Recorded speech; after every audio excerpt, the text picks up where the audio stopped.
Jeremias, capítulo de número 1, verso de número 5, diz: Antes que eu te formasse no ventre da sua mãe, eu te conheci, e antes que saísse da madre, te santifiquei, e as nações te dei por profeta. Quando é que a vida começa no ventre materno? É desde a concepção? Tem um período específico? Se você não conhece sobre esse assunto, então eu te convido a participar desta aula que está começando agora. Nós estamos começando mais uma pré-aula da nossa escola bíblica dominical.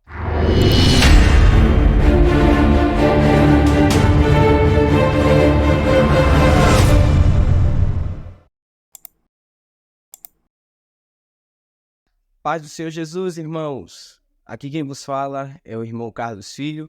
Estou aqui para você apresentando os comentários da Escola Bíblica Dominical. Hoje nós estaremos estudando a lição de número 5 desse trimestre abençoador, a Igreja de Cristo e o Império do Mal. O tema da lição de hoje que nós estudaremos é a dessacralização da vida no ventre materno. Uma das pautas que tem crescido muito e tem sido um motivo de debate em vários países do mundo. Outros países já legalizaram. Aqui no Brasil ainda não foi legalizado, mas nós temos aí uma grande crise e que isso pode acontecer e precisamos ser fiéis aos princípios bíblicos, acreditando na Bíblia como o meio, a regra de fé e prática, e possamos adquirir dela sabedoria para não aderirmos a essa teologia do inferno. Então hoje nós vamos aprender sobre a dessacralização da vida no ventre materno, sabendo que a vida é um objeto, é algo sagrado e Deus fez a vida para que seja vivida. E quais são os perigos que nós adquirimos ao entrarmos nesse sistema progressista do mundo atual? Então nós estudaremos sobre esse assunto nessa lição de hoje. O texto áureo da nossa lição está em Lucas, capítulo 1, e o versículo de número 31. Eis que em teu ventre conceberás e dará luz a um filho, e pôr-lhe-ás o nome de Jesus. A verdade prática nos diz: a concepção divina de Jesus Cristo sacraliza a vida no ventre materno e se opõe à cultura da morte infantil intrauterina do presente século. Então, nós estudaremos, e a base para essa lição de hoje é justamente o nascimento sobrenatural de Cristo, de Jesus, que veio à Terra para cumprir a sua missão a fim de nos resgatar. A nossa leitura bíblica está em Lucas, capítulo de número 1, versos do número 26 ao 33 e depois o 39 ao 45. Acompanhe a leitura. Lucas capítulo 1. E, no 6º mês, foi o anjo Gabriel enviado por Deus a uma cidade da Galileia, chamada Nazaré, a uma virgem desposada com um varão cujo nome era José, da casa de Davi, e o nome da virgem era Maria. E, entrando o anjo onde ela estava, disse: Salve, agraciada, o Senhor é contigo, bendita és tu entre as mulheres. E, vendo-o ela, turbou-se muito com aquelas palavras e considerava que saudação seria esta. Disse-lhe, então, o anjo: Maria, não temas, porque achaste graça diante de Deus. E eis que em teu ventre conceberás, e darás à luz um filho, e pôr-lhe-ás o nome de Jesus. Este será grande e será chamado Filho do Altíssimo, e o Senhor Deus lhe dará o trono de Davi, seu pai. E reinará eternamente na casa de Jacó, e o seu reino não terá fim. E, naqueles dias, levantando-se Maria, foi apressada às montanhas, a uma cidade de Judá. E entrou em casa de Zacarias, e saudou a Isabel. E aconteceu que, ao ouvir Isabel a saudação de Maria, a criancinha saltou no seu ventre, e Isabel foi cheia do Espírito Santo. E exclamou com grande voz, e disse: Bendita és tu entre as mulheres, e é bendito o fruto do teu ventre. E de onde me provém isso a mim, que venha visitar-me a mãe do meu Senhor? Pois eis que, ao chegar aos meus ouvidos a voz da tua saudação, a criancinha saltou de alegria no meu ventre. Bem-aventurada a que creu, pois hão de cumprir-se as coisas que da parte do Senhor lhe foram ditas.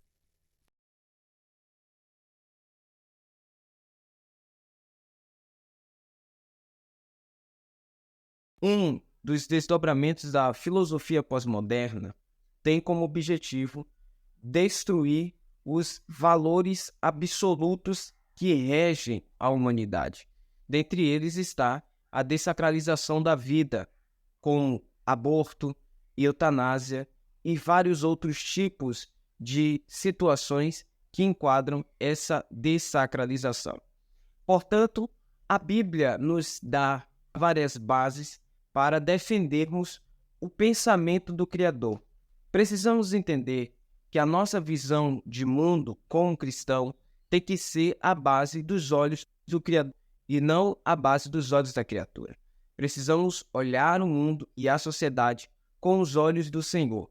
E os olhos do Senhor são os olhos pró-vida.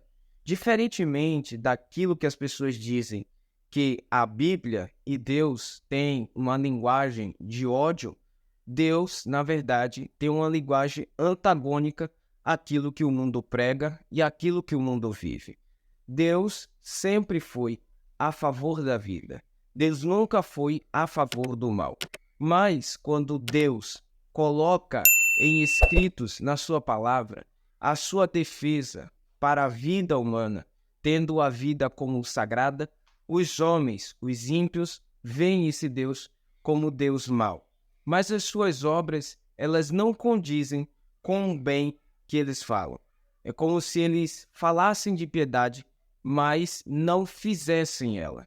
Eles rejeitam a piedade, mas vivem uma piedade fingida. E através disso, a Bíblia nos ensina o modelo correto de como nós devemos nos comportar diante dessa sociedade. Deus, ele é o autor supremo da vida. A primeira vez que a vida foi gerada nesse mundo, na raça humana, foi quando Deus soprou nas narinas de Adão o fôlego de vida. E então Adão viveu. A morte entrou como consequência do pecado. Isso não é uma consequência de Deus para os homens, mas é uma consequência do pecado para os homens. Então, nós podemos ver que as Escrituras, elas valorizam a concepção no ventre materno. E nós temos muitas bases bíblicas para falar sobre este assunto. Então, nesta aula, nesta lição, nós vamos estudar sobre o nascimento sobrenatural de Jesus.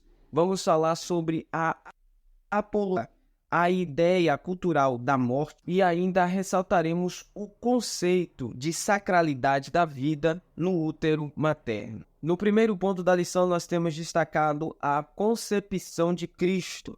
Primeiro subponto, o anúncio do nascimento.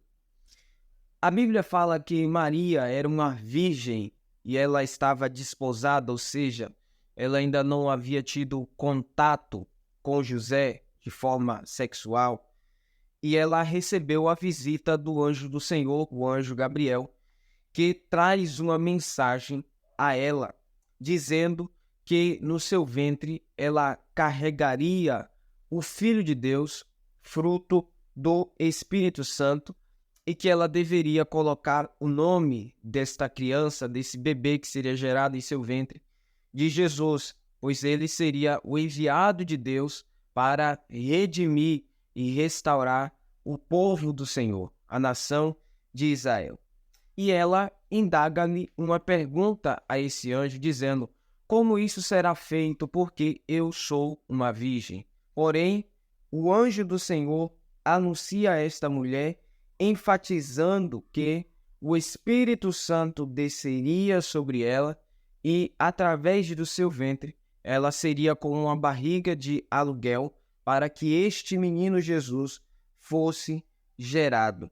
Pois Jesus, ele viria para o mundo sem a participação do homem. Ele não teria ligação sanguínea com o homem, porque ele seria o Santo de Deus. Ele é o Santo de Deus. Então, no Evangelho, faz-se a menção da cidade de Nazaré, e a cidade de Nazaré é profética, pois ele seria chamado de Nazareno. Lucas, ainda no Evangelho, ele vai enfatizar a virgindade da donzela e a descendência de José, que é da casa de Davi. Essas informações elas vão integrar as verdades das profecias messiânicas que tornam fidedigno o relato bíblico a respeito do nascimento de Jesus. Em segundo subponto, nós temos a miraculosa concepção. O anjo Gabriel ele explica a Maria da forma com que ela geraria, até porque ela era virgem, vale salientar isso, que Maria era virgem. Então, o anjo Gabriel informa ela dizendo: o Espírito do Senhor, o Espírito Santo, há de descer sobre ti, e ele gerará de você um menino, o Santo, o chamado Filho de Deus. Aqui nós podemos observar, não obstante, que o escritor Lucas é um escritor dos evangelhos, do evangelho segundo escreveu Lucas, obviamente, mas ele deixa bem enfático essa menção do Espírito Santo. Nós sabemos que Lucas também escreve Atos, é um livro que fala muito sobre os atos do Espírito Santo, mas nós podemos ver que o Espírito Santo está em toda a história da raça humana e também na concepção virginal de Jesus Cristo. É o Espírito Santo que desce e gera dentro do seu ventre um filho, e esse seria o Santo, o Filho de Deus. Maria, recebendo essa informação do anjo, ela não pede nenhum sinal. Aquilo ali para ela já estava muito claro. Mas o anjo ainda lhe comunica da gravidez de Isabel com um incentivo à sua fé. Isabel, como bem sabemos, era prima de Maria e ela concebeu um filho da sua velhice, e esse filho que Isabel carrega na sua velhice é o João Batista, aquele que vem primeiro, vem preparando o caminho para que Jesus aparecesse. E aqui fica muito claro que esse testemunho de mulheres que antes tinham sua madre cerrada, nós temos aí várias mulheres na Bíblia que tinham a sua madre cerrada, a própria Sara, mulher de Abraão, a Rebeca de Isaac, que também tinha a sua madre fechada. Podemos citar Ana, que tinha a madre fechada e Deus lhe deu Samuel, dentre outras mulheres que tinham a madre fechada e o Senhor abriu essa madre. Então, o testemunho que as Escrituras nos dá sobre essas mulheres estéreis que ficaram grávidas preparou o mundo para crer e receber o milagre da concepção de Jesus através de uma virgem. Vale salientar que toda a Bíblia ela aponta para Jesus. Então, todos esses testemunhos de todas essas mulheres que tinham uma impossibilidade de gerar madre fechada pela esterilidade ou pela sua velhice, e miraculosamente Deus abre a madre, fazendo com que a gerar, faz com que creiamos e recebamos também o nascimento sobrenatural de Cristo. Até porque o nascimento de João Batista foi na velhice, é uma impossibilidade, pois a mulher ela já não está mais no seu período menstrual, que é o período onde ela pode gerar filhos, ela já era avançada de idade, e também a esterilidade, que é a madre fechada, a impossibilidade de gerar em qualquer época. Temos o testemunho grandioso da mão de Deus sobre essas mulheres narradas na Bíblia, aonde Deus abre a madre e faz com que ela gere.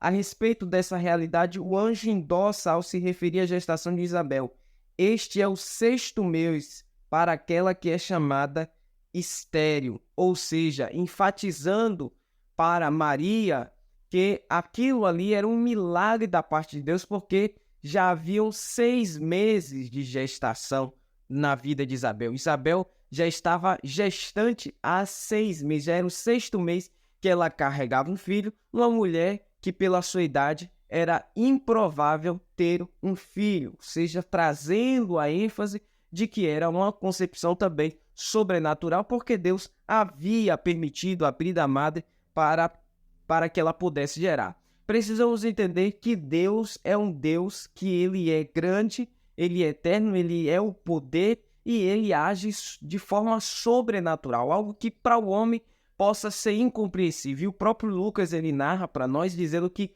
para Deus nada é impossível. Aquilo que é impossível, a nossa ótica humana, de que é improvável por meios da ciência, da medicina, para Deus isso não é nada, porque Ele pode todas as coisas. Ele disse isso no capítulo 1, no versículo de número 37, porque para Deus nada é impossível. Em terceiro subponto do primeiro ponto, a bênção do nascimento. A vida gerada no ventre de uma mulher é um milagre, conforme escreve ali Salomão em Eclesiastes 11:5.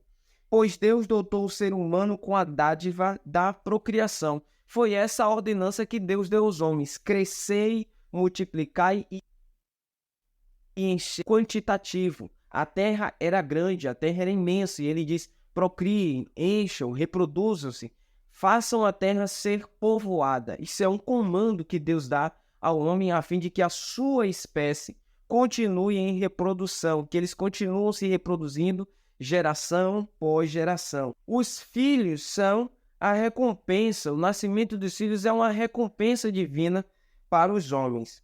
Contudo, sem o dom da fertilidade, um ventre estéril torna-se obstáculo para a vivência da maternidade. Assim, a relevância da gestação e a sacralidade da vida no ventre da mãe são endossadas quando a Bíblia registra a gravidez miraculosa de Maria e de Isabel, uma virgem e outra de idade avançada. Isabel trazia João no seu ventre, que nasceu com o objetivo de preparar o caminho para o Senhor, um povo bem disposto. Maria já portava em seu ventre o Filho do Altíssimo, o Rei Eterno, que nasceu para ser o Salvador, que é Cristo, o Senhor. Então, um resumo totalmente de tudo isso que nós falamos é que essa bênção do nascimento, né, é um comando de Deus, trazendo a ideia de que Deus é pró-vida, Deus é a favor de que o homem cresça, de que o homem se reproduza, de que o homem encha a terra, de que o homem reproduza em geração, para que a vida seja contínua, para que a vida se prolongue com gerações em gerações em gerações. Então isso foi dado lá no início do mundo. Se nós pararmos para contabilizar desde Adão até hoje, quantas gerações já ocorreu? De tantos povos, etnias, nações, línguas, de culturas diferentes, quantas gerações não já ocorreram? Muitas gerações, e foi Deus que deu este primeiro comando, trazendo a ideia de que Deus, ele é um Deus pró-vida. E quando a vida no ventre, ela é impossibilitada por conta da infertilidade, entra o sobrenatural de Deus. E esses testemunhos sobre essa ação sobrenatural de Deus em abrir a madre não está somente ligado às histórias da Bíblia. Existem histórias de pessoas, ainda nesse tempo moderno, da pós-modernidade, de pessoas que foram alcançadas pelo milagre de Deus em ter a sua madre aberta. Eu, por exemplo, tenho pessoas na minha família que eram pessoas que tinham ali uma impossibilidade, não poderia gerar filhos e foram alcançadas pela mão do Senhor e hoje têm filhos para a glória de Deus. Tinha ali a esterilidade, mas Deus, por sua boa vontade, graça e misericórdia, concedeu a bênção de gerar filhos. Então, essas bênçãos, elas não são apenas bênçãos antigas que estão narradas na Bíblia, mas ainda hoje Deus continua operando, abrindo a madre, trazendo à tona que a gestação e a vida sendo gerada no ventre, no útero materno, é uma bênção de Deus para as famílias. Ao primeiro ponto da lição, nós podemos destacar que a história da concepção divina de Jesus Cristo ilustra a sacralização da vida desde o ventre materno, ressaltando que toda gestação é um milagre e uma dádiva concedida pelo Criador. Vamos ao segundo ponto da lição. A cultura da morte. Primeiro subponto. O projeto ideológico. A cultura da morte é um conjunto de ideias que visam modificar o conceito bíblico de vida. Entre essas pautas estão a legalização do aborto e da eutanásia, apologia ao suicídio e o controle de natalidade. mediante estratégias culturais, intelectuais e política, impõe-se uma agenda de desconstrução da sacralidade da vida, algo caro à cultura cristã, como vimos neste tópico anterior. Então, nós temos um projeto ideológico, que esse projeto ele é global, ele é mundial, que está ligado à dessacralização da vida, é mudar e fazer com que a vida ela não tenha ali o seu espaço sacro, de algo sagrado, de a vida ser algo sagrado. Então, essas ideologias, elas tentam mudar a cabeça da sociedade referente a esses valores absolutos, porque a vida é um valor absoluto, né? Com as ideologias de legalização do aborto.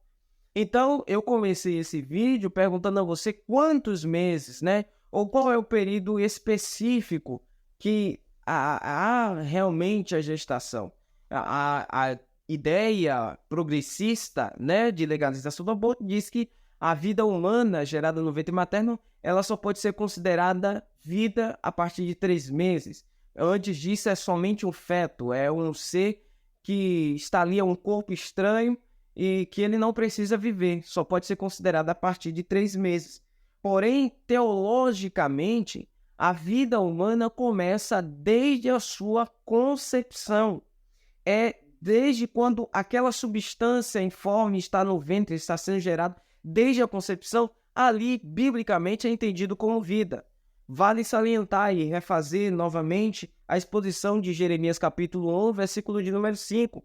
Antes que eu te formasse no ventre, eu te conheci. Ou seja, Deus está falando que Jeremias, antes que ele fosse formado, isso está dando a ideia de que quando houve a união e o encontro do gameta masculino com o gameta feminino, criou-se uma célula para a formação e o desenvolvimento de um feto, de uma criança, de um bebê naquele ventre. Então Deus olha para Jeremias antes que ele foi gerado ali. Deus já o via completo, porque ele diz: eu te conheci, eu te santifiquei e te dei as nações como profeta. Então Deus olha o ser humano e olha a gestação da criança completa antes mesmo que ele fosse gerado. O próprio salmista Davi diz que o Senhor conhece, o Senhor o ama antes mesmo, ou quando ele era ainda uma substância informe. Então, teologicamente, nós entendemos a vida desde a sua concepção.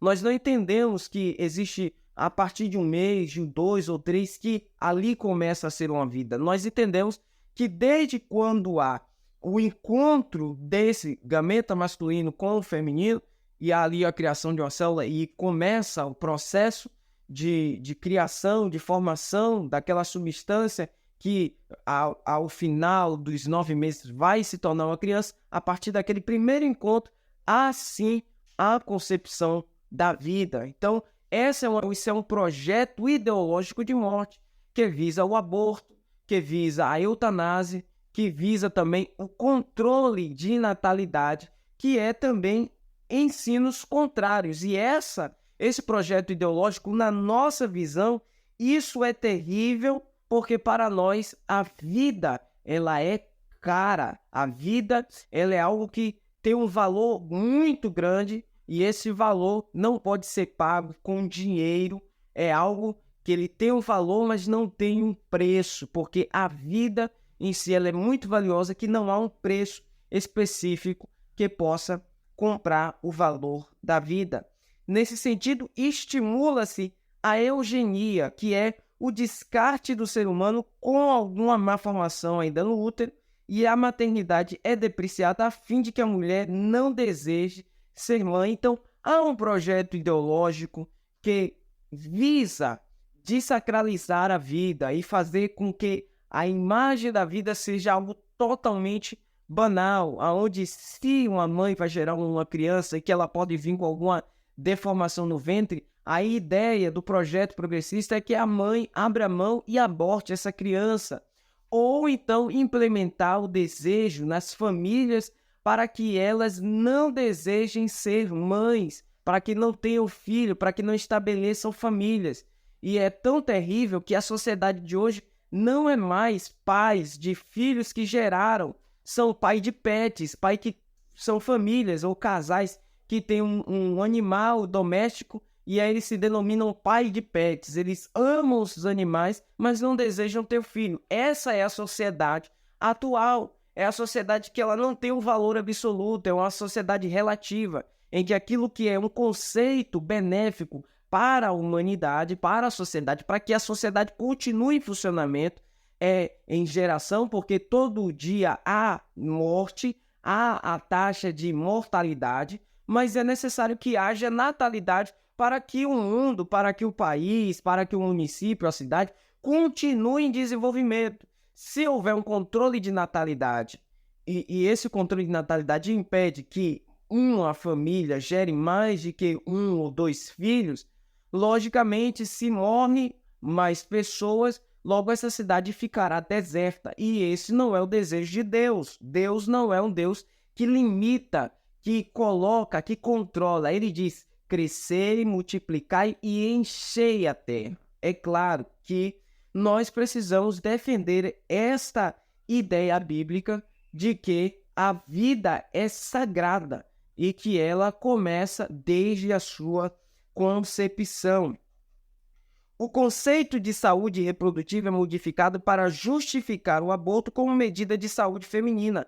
Porém, o aborto não é uma questão de saúde pública, tá? Não é uma questão de saúde pública, porque nós não estamos lidando com a preservação da vida. Se é aborto, aborto não é preservação da vida. Aborto é extirpação da vida. Então não é uma questão de saúde pública. A primeira coisa que precisa ficar claro é que lidar com o aborto não é uma questão de saúde pública. O aborto como ato somente porque gerou e essa gestação é indesejada e simplesmente porque foi indesejada usurpar, tomar o poder de tirar essa criança que está sendo gerada, isso vai completamente contra ao que a Bíblia nos ensina.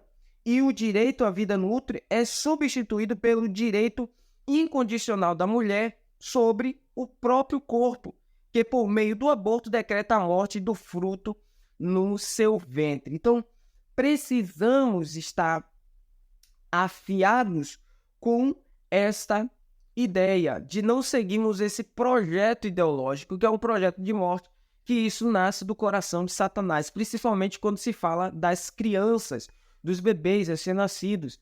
A gente sabe que Deus não faz nada por acaso e tudo tem um propósito debaixo do céu.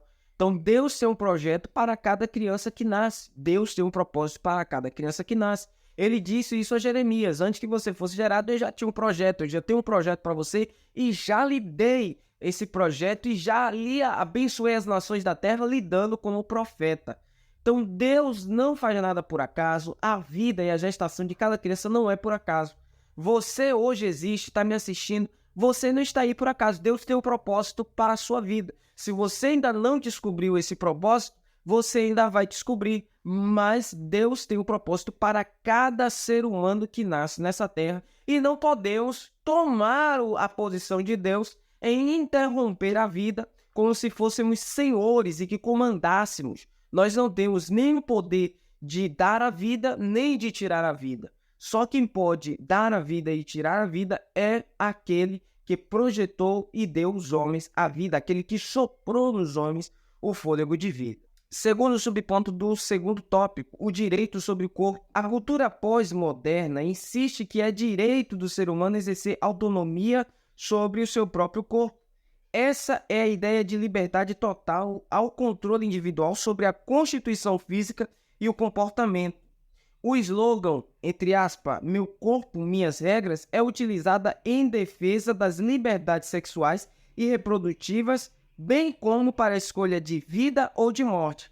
Então esse slogan diz, meu corpo, minhas regras. Então, se eu tenho um ventre no meu corpo e ele não está de acordo ao que eu quero, então eu vou tirar. Porém, há uma problemática aí, porque está dizendo, meu corpo, minhas regras. Porém, dentro do seu corpo, há um outro corpo, que esse corpo deveria também ter essa mente, meu corpo, minhas regras. Então, ninguém pode tocar em mim, porque eu estou no ventre materno.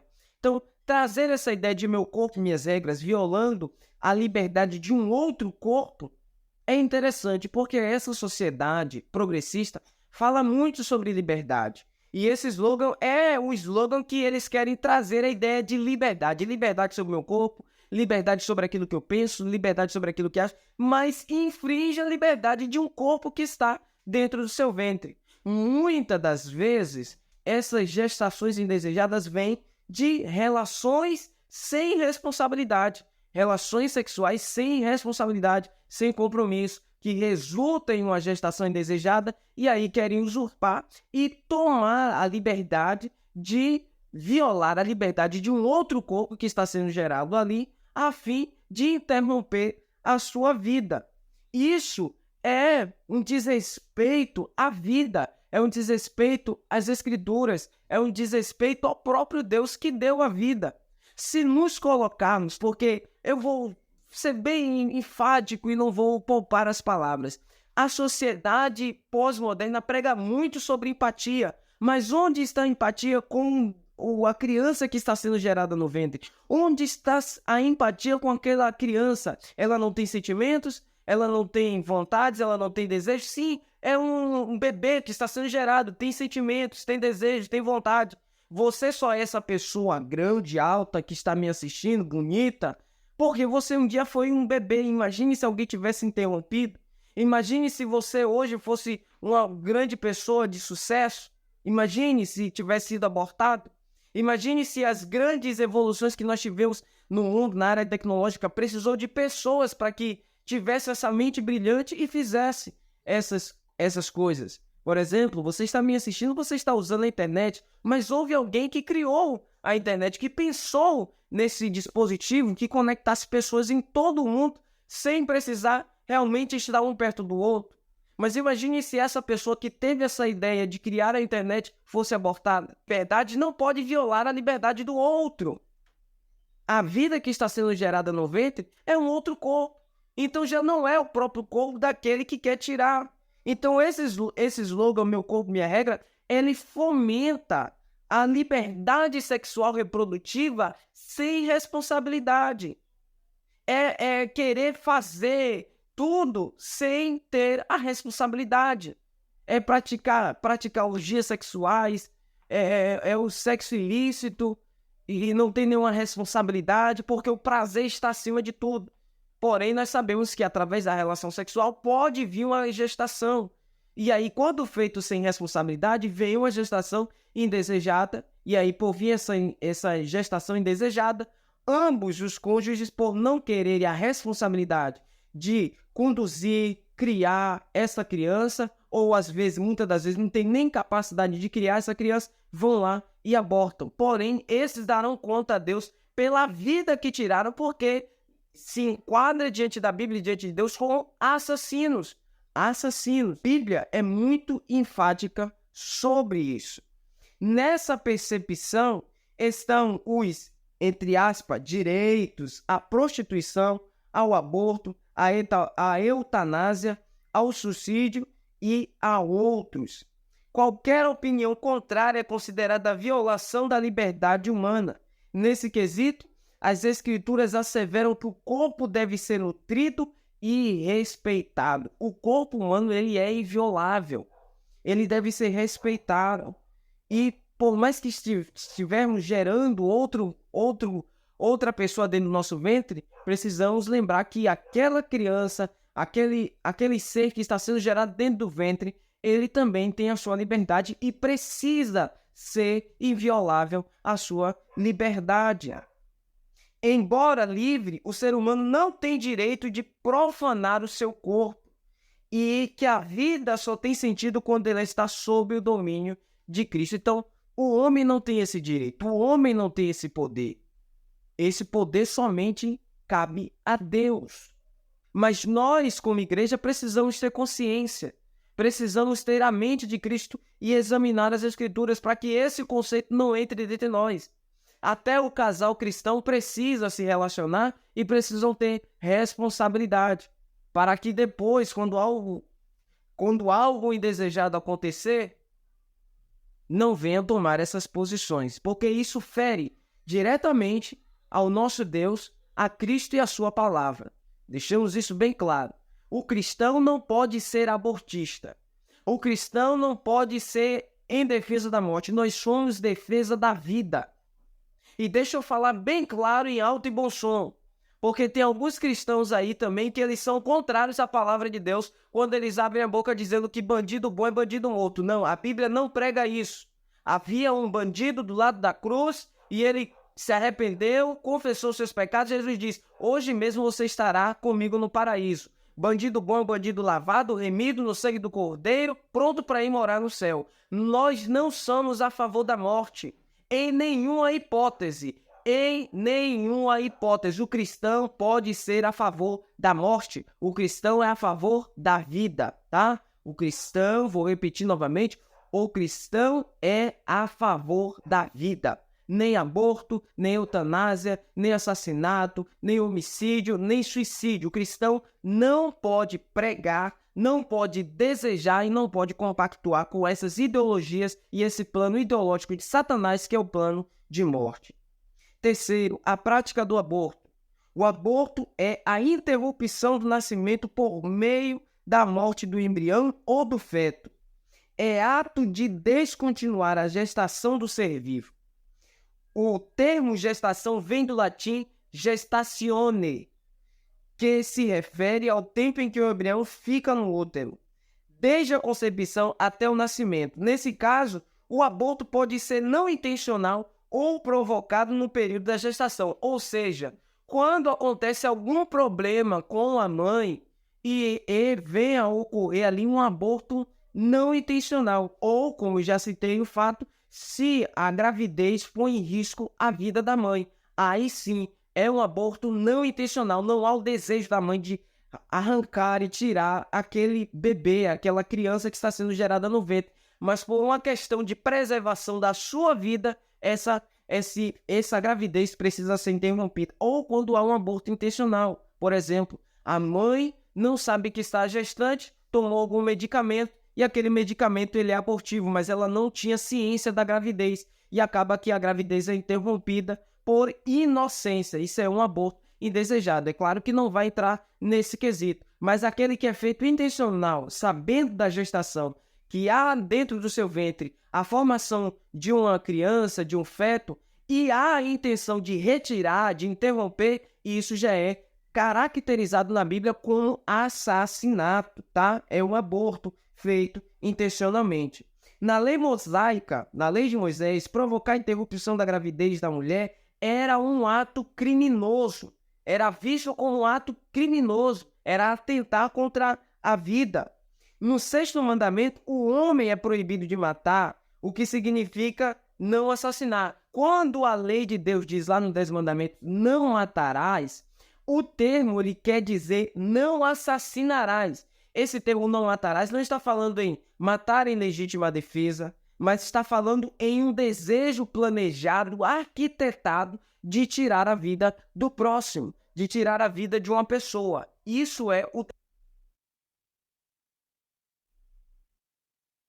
desejo. O termo não matarás está ligado ao não assassinarás, e nisso está inserido aborto, os assassinatos, a eutanásia, o controle de natalidade. Tudo isso está inserido em não matarás, em não assassinarás, que é o termo melhor que significa literalmente o que está escrito na lei que Deus deu a Moisés dos 10 mandamentos. Os intérpretes dos decálogos concordam que a proibição do aborto está incluída neste mandamento. Assim, quem mata um embrião ou um feto atenta contra a dignidade humana e a sacralidade da vida no ventre materno. Sob o pretexto da autonomia e deturpação do livre-arbítrio, a cultura da morte se alastra e naturaliza as práticas abomináveis à palavra de Deus. E tem cristãos que defendem o aborto. Se você é um crente que você defende o aborto, você não é crente, você é inimigo da cruz, você é inimigo do evangelho, inimigo da palavra de Deus, inimigo de Deus. Porque um cristão não pode, de forma alguma, defender a morte. Que Deus tenha misericórdia daqueles que pensam assim. Em terceiro ponto da lição, nós temos a sacralidade da vida. Em primeiro subponto, a vida é inviolável. A vida humana é sagrada, pois ela é um ato criativo de Deus, o autor e fonte originária da vida. Nessa perspectiva, o princípio da sacralidade assegura a dignidade da pessoa humana e a inviolabilidade do direito à vida. Todos os homens têm direito à vida. Isso é concedido pelo próprio Deus. Isso é uma regra de Deus. É uma regra universal que os homens têm uma vida. É tanto que Deus ama tanto a vida que Deus ele providenciou Jesus, o sacrifício, para que o homem não tenha apenas vida nesta vida, mas que tenha uma vida além desta vida. Ele diz: eu vim para que vocês tenham vida e a tenham em abundância, falando sobre a vida eterna. Então, Deus é um Deus que pensa na vida humana. E não é interesse e vontade de Deus que nenhuma alma pereça. Deus não quer que ninguém pereça, porque o perecer é a morte eterna.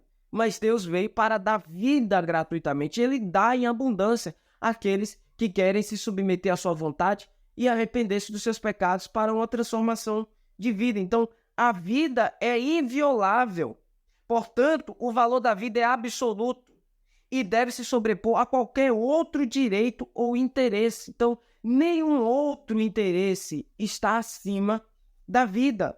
Nesse aspecto, o princípio de defesa da vida humana, desde a concepção no útero materno, não pode conter exceções. Então, precisamos entender que o princípio da defesa humana sobre a concepção no útero não pode haver exceções. Não, só pode ter, a vida começa com 2 meses, não, começa com 3. Aí outro vai dizer que começa com 9.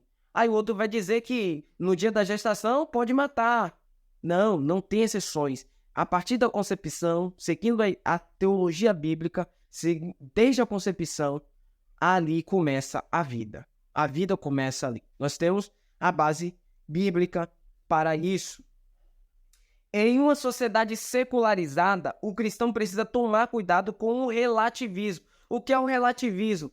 É a relatividade, é não ter uma verdade absoluta, é os valores sendo invertidos, aquilo que é certo passa a ser errado e o errado passa a ser o certo. Então ele deve tomar cuidado com essa sociedade relativizada e não fazer concessões e deve estar alerta quanto às ações de manipulação de sua consciência e o desrespeito à vida. Como eu disse, tem muito cristão que defende o aborto. Tem muito cristão que quando acontece uma situação terrível, ele deseja a morte do próximo. Só que o evangelho é totalmente contrário. Não devemos seguir a agenda desse mundo, precisamos seguir a agenda do céu. E a agenda do céu é tudo aquilo que é contraponto ao mundo. É tudo aquilo que é antagônico ao mundo. Enquanto o mundo grita uma bandeira e ele segue um caminho, nós vamos na contramão, porque o nosso destino é o céu e nós somos a favor da Bíblia e temos ela como regra de fé e prática. Então o cristão ele precisa defender o que a Bíblia defende. Segundo, o começo da vida. As Escrituras são incisivas ao afirmarem o início da vida desde a concepção. O profeta Jeremias afirma que a vida tem início na fecundação. Eu já citei 2 vezes esse texto, não vou citar uma 3ª vez. O rei Davi corrobora que a pessoa é conhecida e cuidada pelo Senhor desde a concepção. Lá em Salmos 139, versículo de número 3. Deus é quem forma o ser vivo dentro do ventre da mãe. Ainda o salmista afirma que Deus vê o embrião ainda informe e o ama em todos os processos formativos da vida intrauterina, desde a fecundação até o nascimento, por toda a sua vida. Por conseguinte, de acordo com as Escrituras, a vida começa quando ocorre a união do gameta masculino ao feminino. Essa nova célula é um ser humano e possui identidade própria e, portanto, o seu direito de nascer não pode ser interrompido por vontade, desejos ou caprichos humanos. Então, é nesse estágio que começa a vida. Quando há a união do gameta masculino ao feminino, dali começa a gerar uma célula e essa célula que vai se formar uma criança no ventre materno. Portanto, o direito dessa criança que está sendo gerada, desse bebê que está sendo gerado, não pode ser inviolado. Ele tem o direito de nascer. Ele tem o direito. Ninguém pode interferir no direito do outro. Ninguém pode dizer, não, eu decido que ele não precisa viver nesse mundo. Não, pra quê? Porque esse mundo tá terrível, então eu não vou colocar. Então eu decido que meu filho, que está sendo gerado em mim, ele não vai precisar experimentar esse mundo. Nós não temos esse direito de escolher por aquela criança que está no nosso ventre.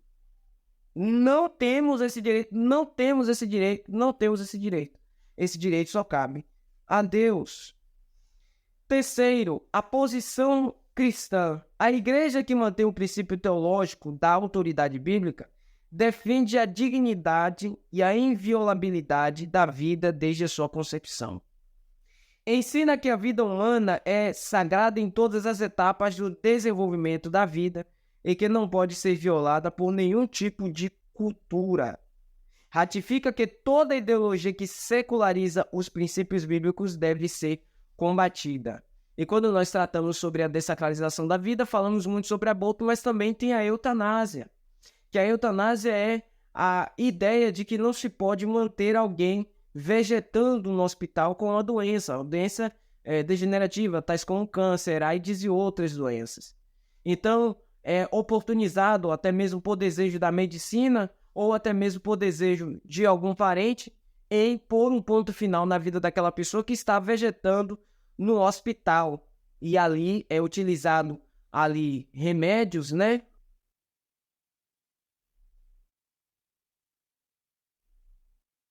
A mente passar pela dor da morte. Isso também é a dessacralização da vida, isso também é um assassinato.